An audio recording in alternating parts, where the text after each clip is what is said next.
Hey everyone, welcome back to my channel again. Today I'm going to share with you a recipe called Harcha. Harcha is a Moroccan semolina bread. We eat it for breakfast or afternoon tea as a snack.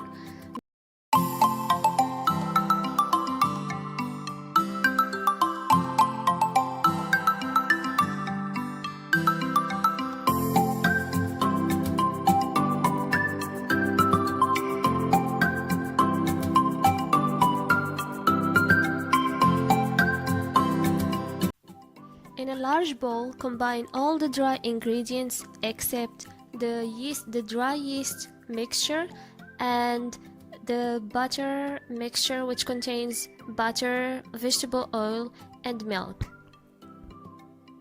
Add the dry yeast mixture, then pour the butter mixture, and finally add the last cup of water, hot water. Then combine all the ingredients until the water is completely absorbed. Cover the dough and let it rest for 10 minutes before shaping it.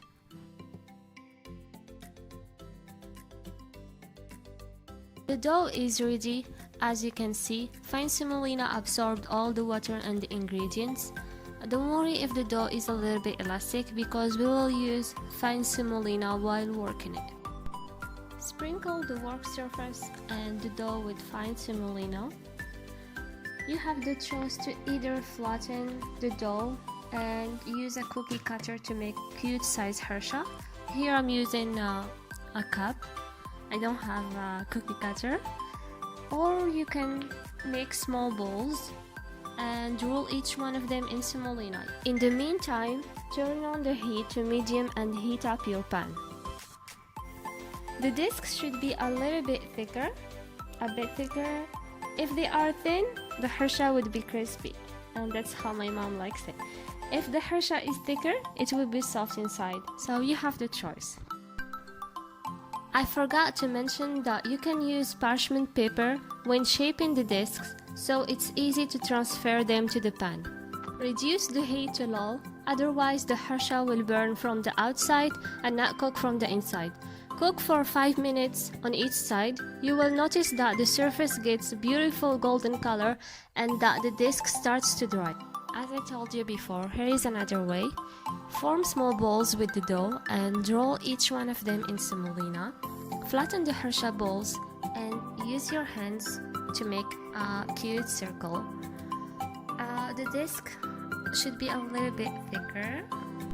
Traditionally, harsha is shaped into a large round size, then cut into individual slices. But here we have cute round harsha, easy to serve. Let the harsha cool a bit and cut it in half. Fill it with cheese, amlu, honey, or anything you like. بصراحة. So, hope you like today's recipe. You will find all the ingredients listed below the video in the About section. Also, if you want me to share with you how to make Moroccan mint tea, let me know in the comment below. Have a good day. Thank you.